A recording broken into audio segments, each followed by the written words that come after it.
Hello, and welcome back to some more Hollow Knight. So, it has been about 2 weeks or so since I've last done this, but I'm trying to get back on track now. Unfortunately, Terraria addiction is a real thing, and I admit I've been a little engrossed in it more than I should have. But I'm trying to get back on track with Hollow Knight stuff, since there's still so many things to do. So, there's probably a few things I've forgotten in the length of time. I know that I think I need to get the Mask Shard in Fungal Core, and there's still the Grub Mimic room in Deep Nest. But I think I remember more or less where to go. So, I switched out Grimchild as while I could go do Nightmare King Grim right now, I'm gonna instead go into Kingdom's Edge and try to get a lot of the stuff there done, especially so that I can also tackle the Abyss. So coming down this way will let me get some of the stuff down here, particularly Quick Slash. Now these guys give a lot of Geo, particularly with Fragile Green, but they do take quite a few hits to take down. There's a bigger one, in fact several bigger ones up ahead, that give even more Geo. Kinda jumping the gun there. Can just do this.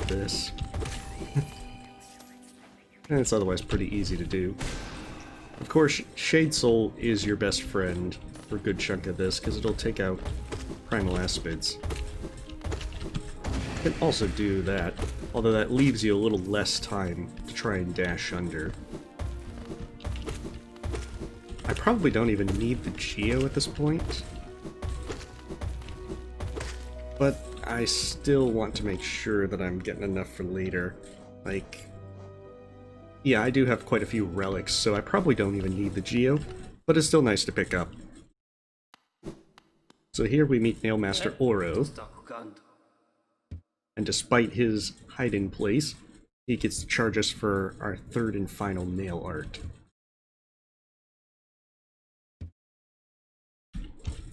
800 Geo's a pretty hefty price, depending on where you are in the game, but it's quite worth it. Dash Slash certainly has its uses, particularly against Markoth, which we'll be tackling here. Like, this episode might not be very long. I want to at least get to the Colosseum after clearing out the Abyss.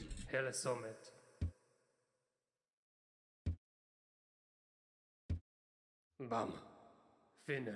Respectfully, even though he decided to gouge us.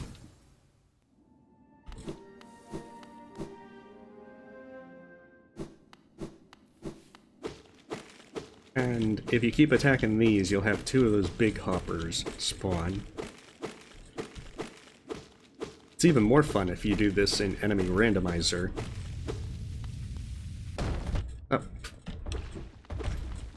I forget that he doesn't actually target where you are. That he'll just land where you are instead of going where the cloud is to mark it's dropping.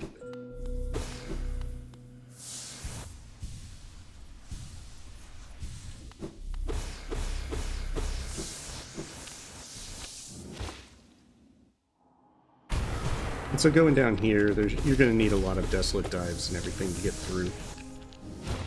Gives you plenty of soul, fortunately.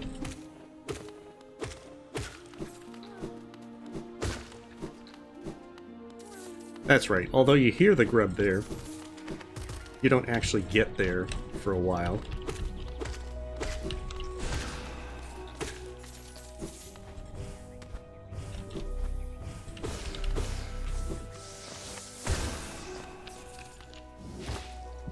So there's a rancid egg up here. The easiest way is to just pogo that with a double jump,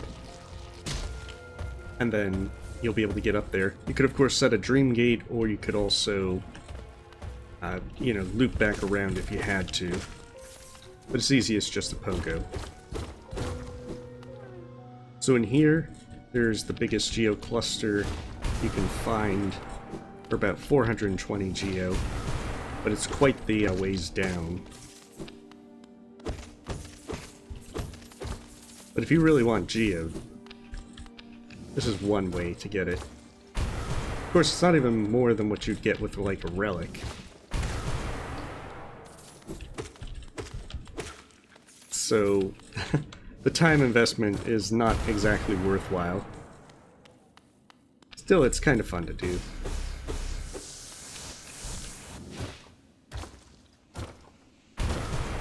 Now granted, if I had been thinking before I had done this, I would have set a dream gate up at the top. Instead, this is going to take a little bit longer to jump out. Jeez, can't even jump out properly.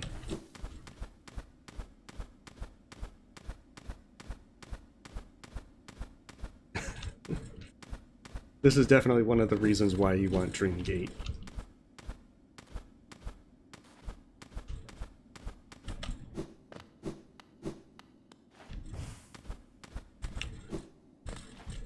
And so once we get out of here, then there's going to be that grub that we heard earlier that we can get. And then we'll be able to pick up the Quick Slash charm. That is quite the ways down.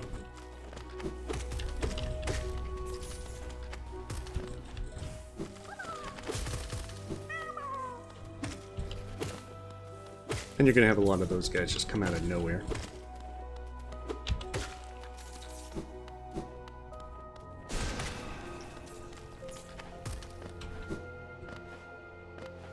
That's right, I think I left the big guy alive. No. Oh, oh, don't dash into spikes. I tend to mess up and dash into those spikes quite often.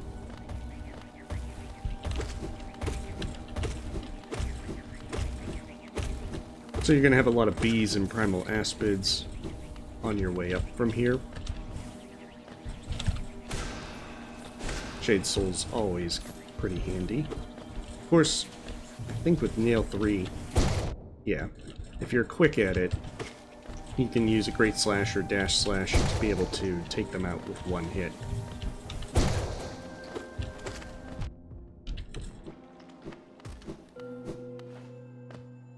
Alright, and there we get Quick Slash, which is a really, really good charm. I just don't use it much, and I really should. I have too much of a fondness for Mark of Pride for the range extension, just because I rather enjoy doing pogoing. But you should probably not follow my example there. Although Mark of Pride does have its uses, and offers some convenience, it's not nearly as good as, say, Quick Slash. So once we get the Shade Cloak, that'll be where we go so that we fight Markoth.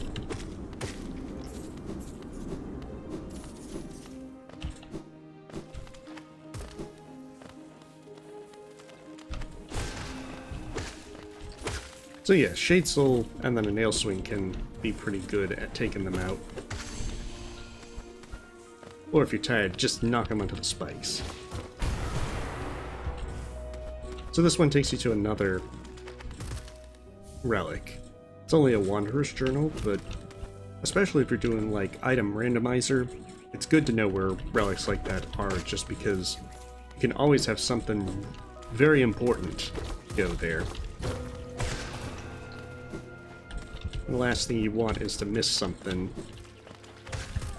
Oh. Well, that was a pretty helpful stalactite. They're usually not that handy.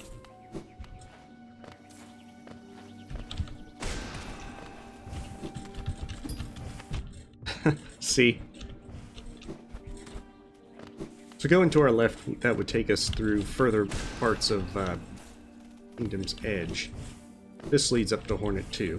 Now, if I hadn't killed that guy, it is possible to get up here without double jump. You'd lure the primal aspid onto your right, pogo, and then use that to jump up, and then you'd have to do this 3 times, which is very annoying to do while trying to dodge it in close quarters. So another Wanderer's Journal, bench for Hornet 2.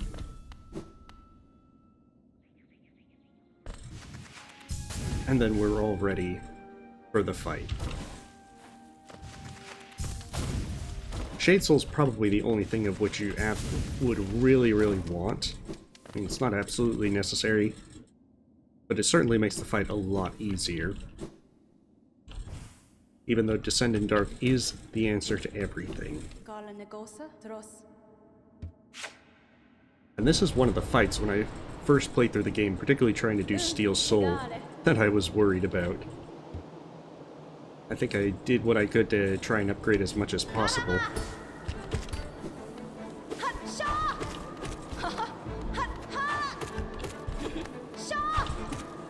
So there's not too much to worry about. That's always a good one to do. And if you just walk away a little bit, then you'll be ready to hit her.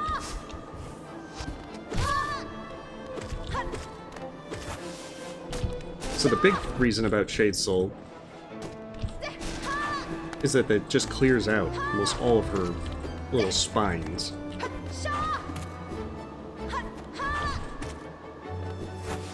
Now she can get up to 6 of them at once before she stops making them. But if you use Shade Soul, she put it. Ideally, you can get them all in one go, and even hit her. Now, if you hit her with the parry, you get ample time to realize, oh no, she parried, and dash away. But yeah, she actually doesn't have that much health.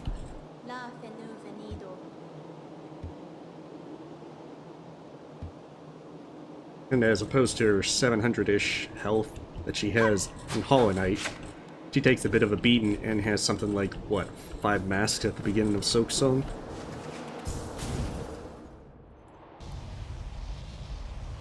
Not exactly a comparable bits of health, but even so. It's the one thing where the character trips and forgets everything from the previous game. And so dash out of there dramatically, and now Hornet's come to the rescue, but not because she likes us or anything.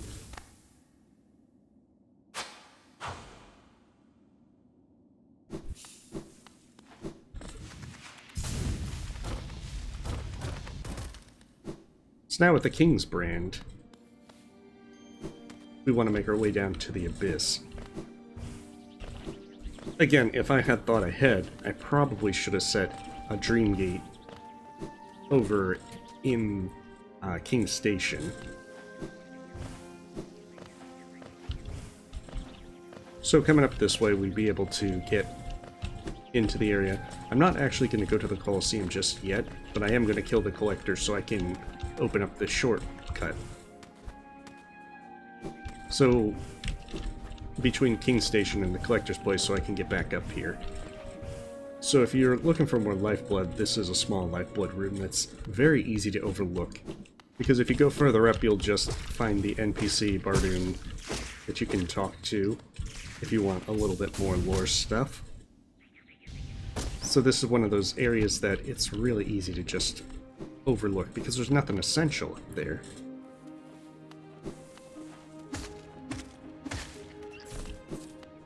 And there's a few things of interest in this room. Oh. Like if you're really after Whispering Roots, you've got this one here. There's quite a lot in this room. Think about 40 or 50 essence.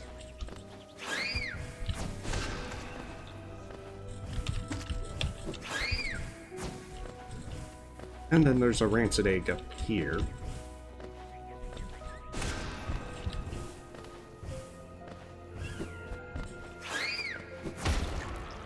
But there is a bit of a surprise bellfly.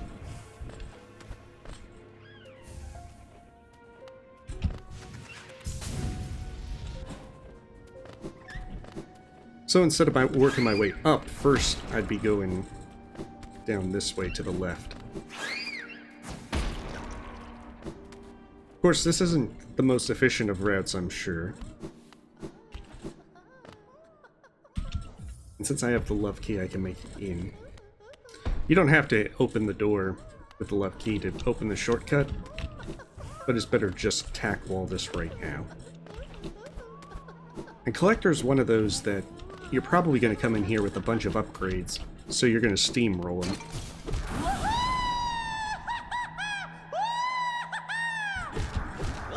Like, as long as you have enough nail upgrades that you one-shot his ads, he's going to be a joke. And of course, Howlin' Wraiths or Abyss Shriek, when he jumps, is going to do wonderful damage.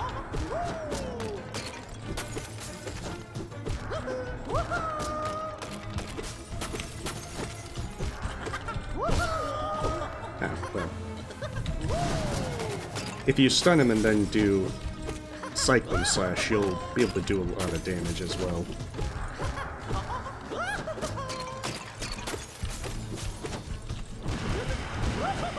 But yeah, this is why, unless you have really neglected upgrading your nail, he's going to be pretty easy to do.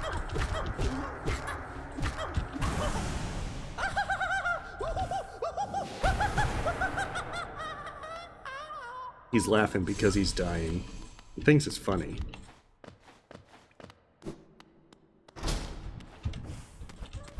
So coming in through here, you get 3 grubs, and you get the collector's map. So if you have a map of an area and you haven't found any grubs, it should show all the grubs that you have yet to find. That said, I'm not sure it's going to be all that useful. I haven't bought many maps. I haven't really updated my maps, and I think I've generally been pretty decent at finding the grubs. Although again, there's still the grub in the room in Deep Nest that I need to make sure I don't forget. Any more than I already have. Alright, be free, Vengefly. This tower is now yours. See, you even have a friend to share it with.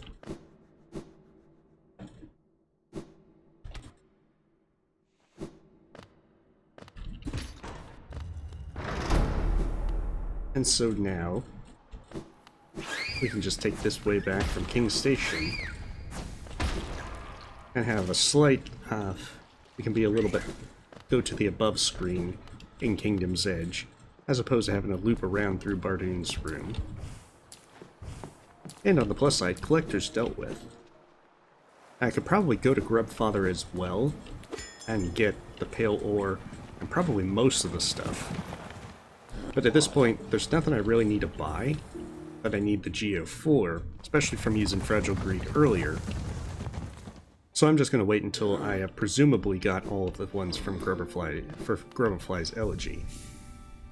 However, before I go into the Abyss, I want to try and get Lifeblood Core while I'm down there. I need 15 Lifeblood Hearts, and with 8 base health, and Joni's Blessing, as well as Fragile Heart and Lifeblood Heart, this should push me over the amount needed. Now, if you, for whatever reason, are lacking Lifeblood Hearts still, you could always go to ones close by Stagway, such as the one in Green Path, by where you fight the Moss Knight originally, and that's a pretty easy one to get to the Stagway.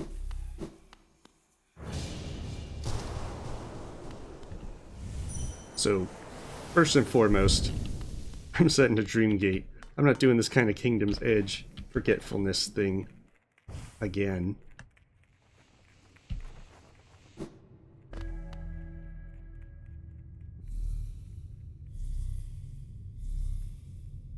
So now that I've got that, I can open this up. Once you get Lifeblood Core, you won't be able to enter again, and there is a relic that can be permanently missed if you grab Lifeblood Core without grabbing the relic. And since it's an arcane egg, the most valuable of them, this might be a little annoying. Or if you're going for just to grab all the relics for bragging rights or whatever kind of reason.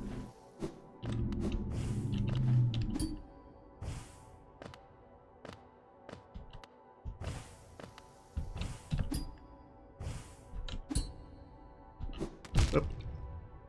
So, if you're going for the relic, you want to go left. There we are.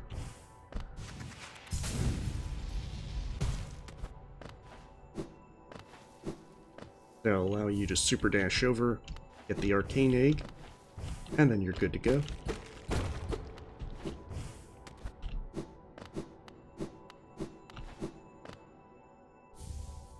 Lifeblood Core is a better version of Joni's Blessing, which is probably why you get it so late. Though I think they nerfed Joni's to where it gave 5 hearts at max health, as opposed to the 4 that you get now. To where there was a slight edge using Joni's. But now it's just better to use Lifeblood Core, because you get the same amount, but with one less notch. Plus you can still heal, so there's more incentive with that. And if there's 3 notches free, then it's a great charm to use. Of course, if you only have 2, then you'd want to use Fragile Heart, which is more useful for things like Steel Soul.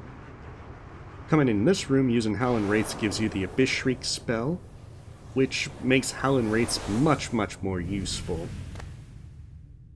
Because unlike Howlin' Wraiths, this one actually hits a pretty large area. It does incredibly high damage,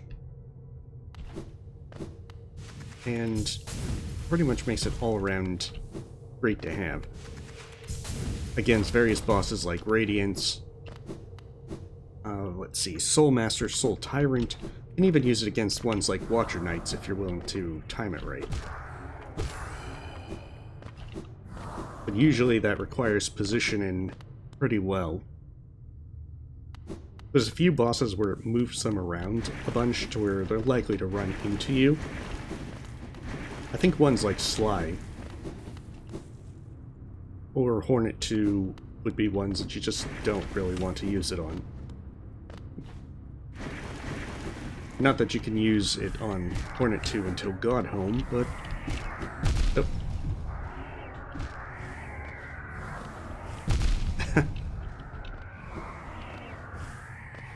I guess with all this lifeblood, I just don't care if they're hitting me.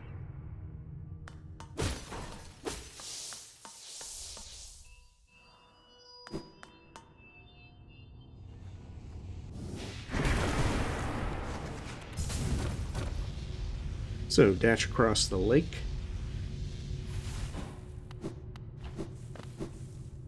And now we're about to get Shade Cloak.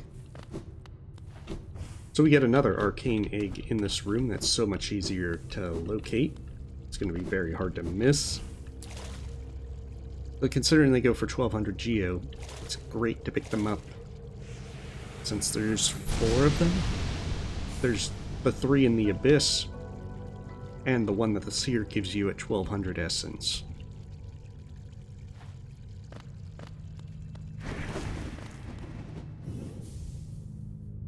Of course, they're especially good if you're going to try and buy the Unbreakable Charms, because you're going to need a ridiculous amount of Geo to buy all of them. So if you come up here and dash through that, awfully convenient, you have a Shade Gate right in the room that you get it. Shade Cloak. You can get a journal entry for those Void Tendrils.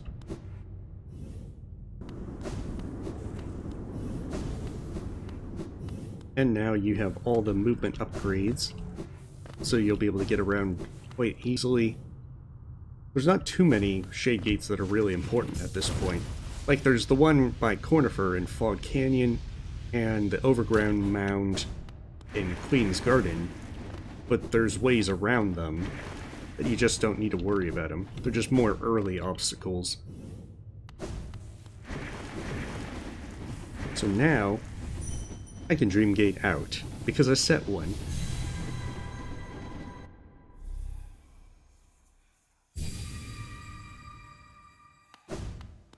Most importantly, and that's a good place to set it, because if you really want the Hornet dialogue, then there you go.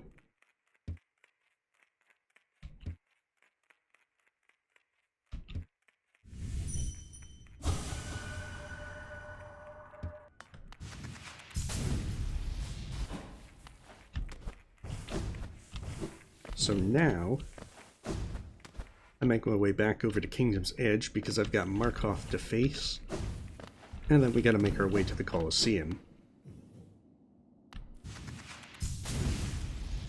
I'm not sure if I'm gonna do any of the Colosseum stuff. I might do the first one, just so I can have the dramatic showdown with Zote.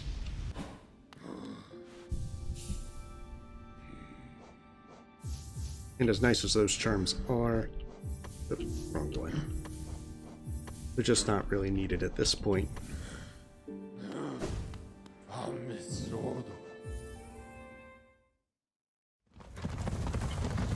Of course, there's still a number of things I'm going to have to get taken care of, like the flower quest. Gotta go to the seer at some point and pick up my rewards. Ditto with the Grub Father. So there's quite a few loose ends to tie up, which will probably be the focus next time.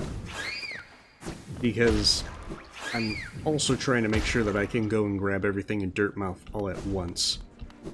You know, I opened up that shortcut by the collector, and I don't even want to use it.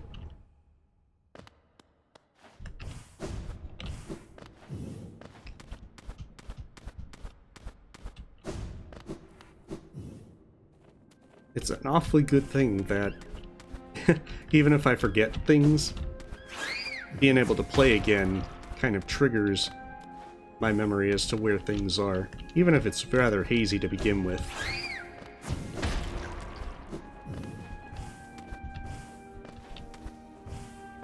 Although there's no real efficiency with trying to find stuff.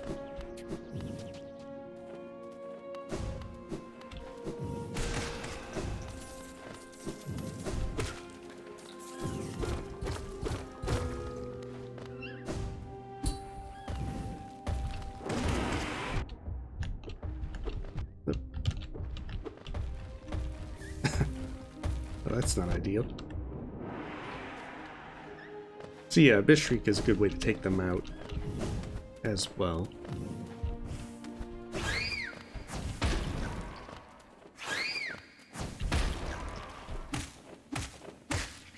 If you're lucky, those bellflies will take them out for you.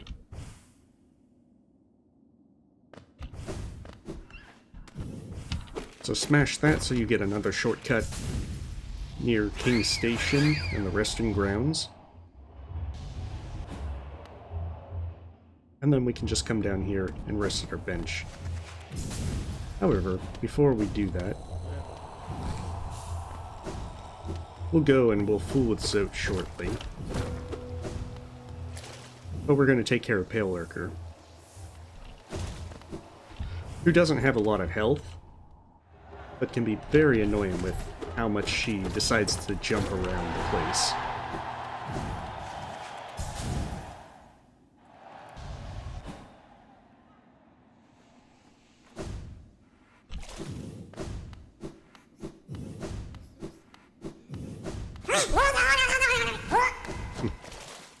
So you get another relic if you come down here. I think it's a King's Idol. Yeah. And of course, beating Pale Lurker will give you a simple key. So if you want to open all the simple doors, then you're going to need to take care of Pale Lurker.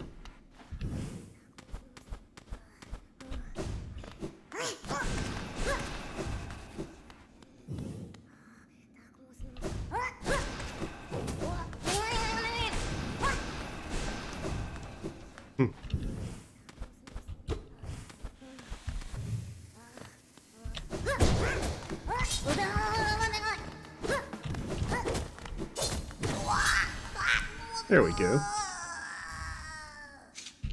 If you come in and use a bunch of Shade Souls, then she should die pretty fast. The thing is that she's probably going to burrow and then go to a random spot.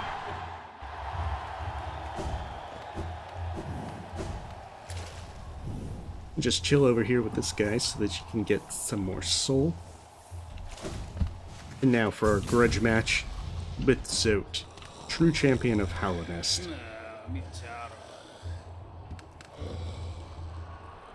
See, all part of the master plan. All we've done is loosen the pickle jar for him. Especially when you realize that Life Ender isn't a nail, it's an AK-47.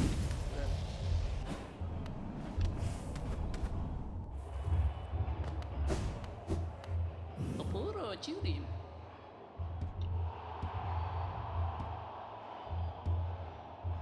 So, for the Colosseum, if it's your first time playing, what you generally want to do is try and get the first two done, so that way you can get as many upgrades as possible before starting the third one. Because it's a good bit longer, it's a good bit more challenging, and having every edge possible, all 9 masks, pure nail, and so forth, is highly recommended. The first two aren't that bad, though.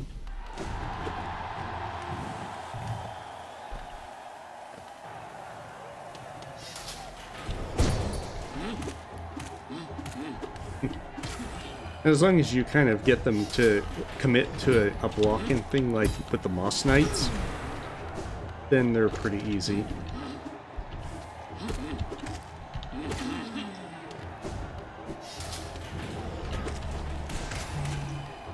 Likewise, those guys are killed very easily by Shade Souls. Oh, did I? Oh, I must not have had my Shade Cloak.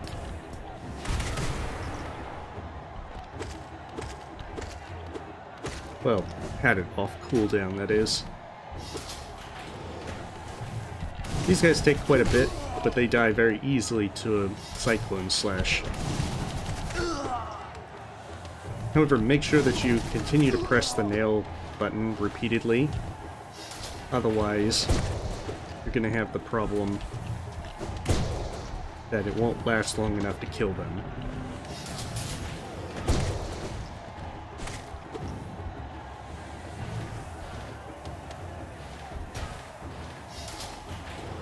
You can take this guy out pretty easy. To be honest, it really just depends on the side. If you knock these up, make sure you watch out where they come down. They're fun to juggle, though. So nail arts and spells work incredibly well in here.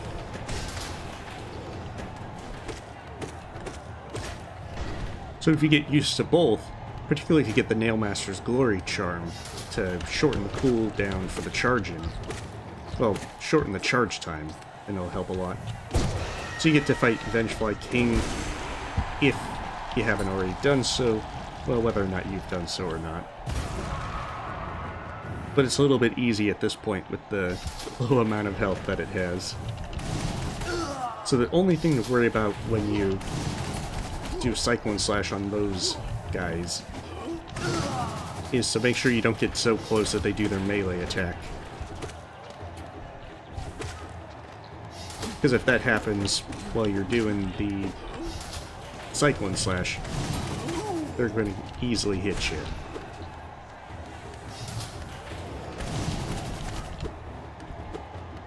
Cyclone Slash can usually take these guys out in one use as well, if it hits. Connects for several hits.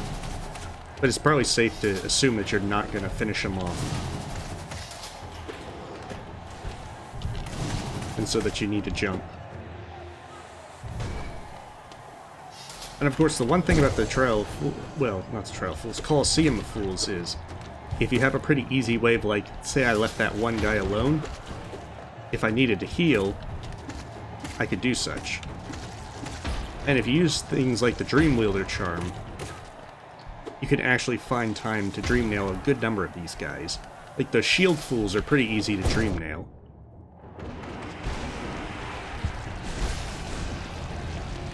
But yeah, 2 Grismothers are not particularly that challenging, especially if you've upgraded your spells, and you reach this part with a good amount of soul. However, now we have to fight the true, terrifying battle of the Colosseum of Fools. Zote the Mighty. Like, let's not... You can't even win this fight, you just gotta run in fear. See, look at those backflips. He's just making you think that he doesn't have the agility. And see, he's just trying to make you think you stand a chance by just lightly tapping you with Life Ender. He's not even using his full power.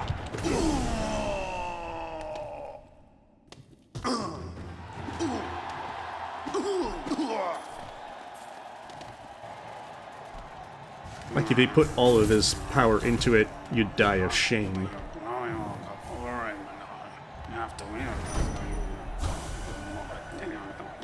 See, we've got to get out of here before he humiliates us further.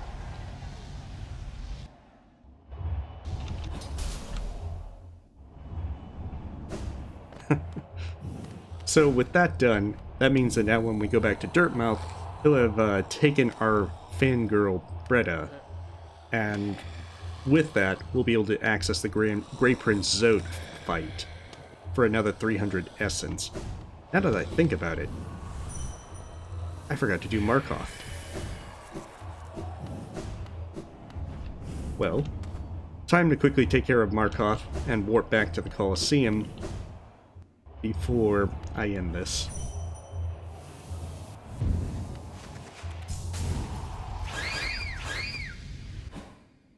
And as you can probably see, Markoth is pretty easy to forget, because your only reason to go back where Markoth is to fight Markoth.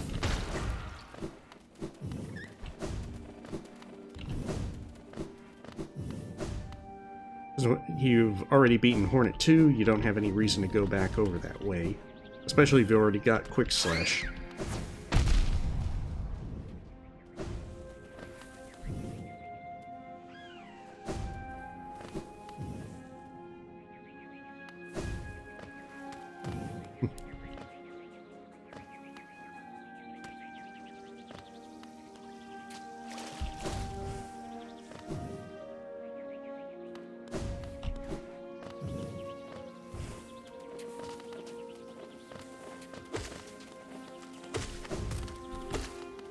So Markoth's one that, again, having a lot of soul will help, just because spells are so effective throughout the fight. And your best strategy is to save up your soul for the second phase, so that you can just blast him with as many Shade Souls as you need to end him.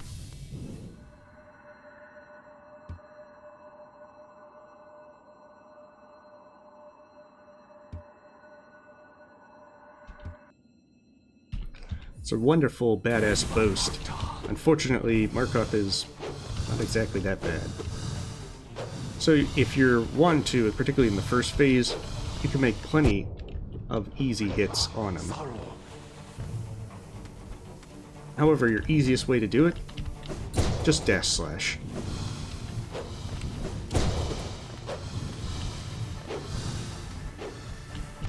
It's all going to be dependent on setting up. Do you have time to do it then? And when he ends.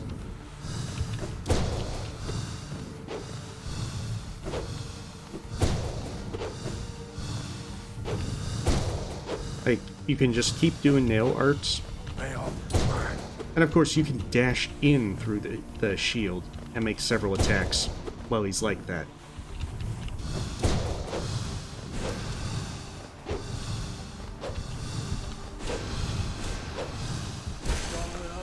And as you can see, Shade Soul will demolish him in that second phase.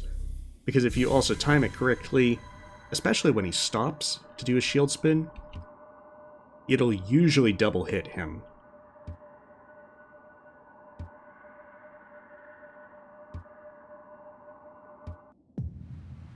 And he's worth 250 essence, which is really good to take him out. Thing is, because you need Shade Cloak to reach him, you're probably not going to do it until very late game. And with 1800 Dream Essence, I can now claim everything but the final Seer reward. Alright, so that should knock out everything in Kingdom's Edge other than the Colosseum, and this is where I'm going to end it, just so I can get back on track with uploading these. Next time, I'll probably clear out the Colosseum, and then try to clear up all the loose ends in, like, Dirtmouth, and then start working my way towards the Flower Quest, and finishing this run out. But nonetheless, thank you for watching.